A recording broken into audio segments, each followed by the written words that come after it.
अस्सलाम वालेकुम नाज़रीन ग्रामी, आप देख रहे हैं आहट न्यूज़ डिजिटल और मैं हूं इरफान इम्तियाज़। नाज़रीन, गुलकारा अइमा बेग के चाहने वालों के लिए अच्छी खबर है और उनके तमाम मदाहों के लिए खबर यह है कि गुलकारा अइमा बेग ने अपने करीबी दोस्त से शादी कर ली है और अइमा बेग की जानब से भी इसकी तस्दीक कर दी गई है और शादी की है इनके दोस्त जो है ना ज़ैन अहमद जिनका नाम है, और अइमा बेग ने ज़ैन अहमद के साथ कनाडा में ये रिश्ता इज़्वाज में मुंसलिक हुई हैं और उर्सी मलबूसात पर इनकी तस्वीर और वीडियोज़ भी वायरल हुई हैं जो कि उन्होंने अपने इंस्टाग्राम के ऊपर भी पोस्ट की हैं और वो खूब जो है ना तमाम जो मदाह हैं वो इसको सराह रहे हैं, उसके साथ साथ इसको शेयरिंग कर रहे हैं, उसके ऊपर जो है ना कमेंट्स अपना तबसरे भी कर रहे हैं। अइमा बेग ने गुज़िश्ता शब ये जो है ना अपनी वाल के ऊपर ये पिक्चर्स शेयर की थी शादी के वाले से। और याद रहे कि इन्होंने जिनसे शादी की है ज़ैन अहमद, उनका ताल्लुक़ जो है ना वो लाहौर से है और ज़ैन अहमद ने 2018 में अपने ब्रांड की बुनियाद रखी थी और ब्रांड में उनकी जो ख़वातीन और मर्दों की मलबूसात शामिल हैं और वो उन मलबूसात को बाकायदा तौर पर ना सिर्फ इन्होंने अंदरूनी मुल्क के तमाम तर जो सेलिब्रिटीज़ हैं इनकी जो मलबूसात उन्होंने उनको पहना है, बल्कि इसके साथ साथ बैरून मुल्क भी बहुत सारे अहम नाम हैं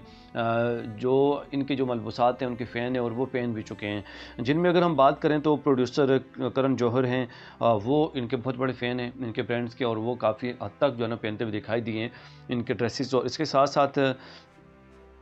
रैपर हैं जी French Montana, rapper French Montana हैं, वो भी इनके बहुत बड़े फ़ैन हैं। उन्होंने भी बहुत बड़े मतलब इनके फ़ैन हैं और बड़े ज़्यादा बार उनको देखा गया है कि इनके ड्रेसेस जो है ना वो पहने हुए और फिर वो परफॉर्म करते हुए दिखाई दिए हैं। फिर इसी तरह आस्कर इनाम याफ्ता हैं जी रज़ अहमद, और वो भी इनके ड्रेसेस जो है ना मुतअद्दिद बार पहन चुके हुए हैं और वो भी इनके बहुत बड़े फ़ैन बताए जा रहे हैं। इसके अलावा अगर हम बात करें तो अइमा बेग ने इससे पहले भी एक शादी नहीं बल्कि वो उन्होंने एक मंगनी की थी, अब आप यूँ कह सकते हैं उन्होंने मंगनी की थी और जस्ट जिसे कहते हैं ना बात पक्की होना किसी के साथ, वो बस उनकी अइमा बेग की 2021 में पहले एक मंगनी हुई थी अदाकार शहबाज शिगरी हैं उनके साथ, और लेकिन वो अनफॉर्चुनेटली उनकी जो ये मंगनी थी वो पाए तकमील तक नहीं पहुंच सकी, उनकी शादी नहीं हो सकी। और मंगनी के 1 साल ही बाद अइमा बेग ने फिर सोशल मीडिया प्लेटफॉर्म के ऊपर ये ऐलान कर दिया था कि मैं इनसे जो है ना वो लाताल्लुक़ हो रही हूँ शहबाज शिगरी से और मेरा आज से इनके साथ जो है ना कोई ताल्लुक़ नहीं है। और ये ज़ाहिर करता है कि शायद उनके जो है ना वो ताल्लुकात मेंटेन नहीं रह सके और रिश्ता इज़्वाज में मुंसलिक होने से कबल ही उनकी जो है ना वो मंगनी टूट गई और यूँ फिर वो उनका वो अधूरे रहे और उनका रिश्ता जो है ना वो अर्ज़वाजी में बदल नहीं सका।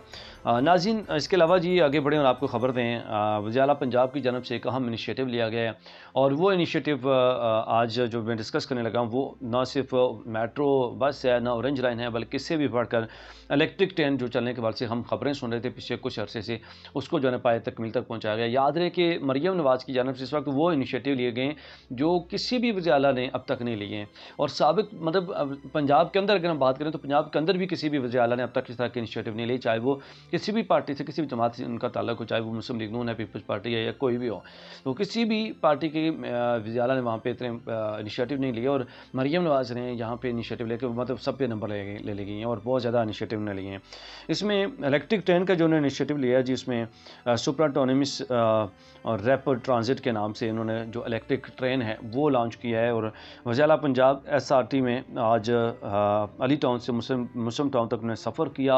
और सफ़र करके उन्होंने ये चेक किया और इफ्तिताह भी किया, उसकी परफॉर्मेंस को चेक किया कि उसकी परफॉर्मेंस कैसी है इलेक्ट्रिक ट्रेन की। और ये ट्रेन वाहिद याद रहे कि ये पटड़ी के ऊपर चढ़ने वाली ट्रेन नहीं है, जो रेल जो ट्रैक जो होते हैं ना, ये रेल जिसके ऊपर चलती है ये आम सड़कों के ऊपर चलाई जाती है। मरियम नवाज़ ने कहा जी कि ये जो ट्रेन है ये लाहौर की खूबसूरती को दुबाला करेगी, लाहौर की खूबसूरती में इजाफा करेगी और इसके साथ साथ उन्होंने इसके साथ बल्कि ये भी ऐलान कर दिया कि ये ट्रेन ना सिर्फ लाहौर में चलेगी बल्कि उन्होंने खुशखबरी दे दी है गुजरांवाला के रहायशों के लिए भी, गुजरांवाला में भी और फैसलाबाद में भी SRT ये ट्रेन जो है वो चलाई जाएगी। और इसके वाले से अगर हम बात करें तो 3 बोगियाँ हैं इस ट्रेन की और 3 बोगियों में टोटल 320 मुसाफिरों के बैठने की जगह है और इसके जो एक चार्ज अगर आप कर लें इस ट्रेन को तो एक चार्ज में ये 40 किलोमीटर सफ़र तय कर सकती है, जो कि बहुत अच्छा इसका मार्जिन है। अगर हम बात करें तो मतलब एक चार्ज के बाद 40 किलोमीटर आराम से उनसे सफ़र कर सकती है और एक चार्ज के बाद वन साइडेड ये मुसाफिरों को लेके जा सकती है और मुसाफिरों के लिए भी बहुत ईजी हो गया है। एक तो एनवायरनमेंट जो पोल्यूशन है उससे बचा जा सकता है इसकी वजह से, और दूसरा जो मेन फैक्टर है कि आपकी जो कंजप्शन है पेट्रोल और फ्यूल वगैरह की कम होती है, तो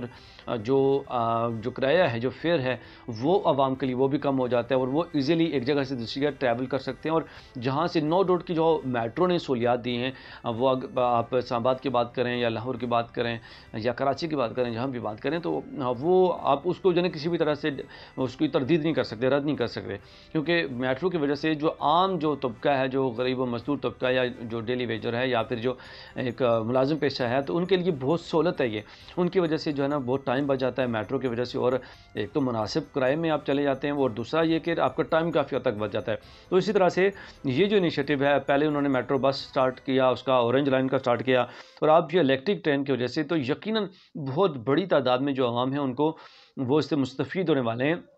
वो ऑलरेडी मुस्तफ़ीद हो रहे हैं, और इससे उनको फ़ायदा जो है ना पहुँचने वाला है और पहुँच रहा है ऑलरेडी। और मतलब कितनी बड़ी तादाद में आवाम की उनकी जो उनको आने जाने की या ट्रैवलिंग की जो सहूलत है वो उनके लिए आसान हो गई है। और मतलब अब पहले ये होता था कि यार आपने छोटा यहाँ से भी कहीं थोड़ी सी दूर जाना है तो आपको टैक्सी जो है ना वो बुक करनी पड़ती थी, और टैक्सी के चार्जेस डबल ट्रिपल आपसे कास्ट किए जाते थे। और यूँ आप जो है ना जो आपको पता है जो मजदूर तबका है या मुलाजिम पेशा लोग हैं यार, वो कैसे अफोर्ड करते हैं इस टैक्सी को कर सकते हैं या कोई इस तरह का स्पेशल बुकिंग करके आप जा सकते हैं। तो इस चीज़ ने बहुत बड़ी रिलीफ दी है, अगर कहा जाए तो गलत नहीं होगा। आपकी इस सवाल से क्या राय है, कमेंट सेक्शन में राय का इज़हार करना ना भूलिएगा। नए ब्लॉग से फिर हाज़िर होऊंगा। इजाज़त दीजिए, अल्लाह ने के बाद।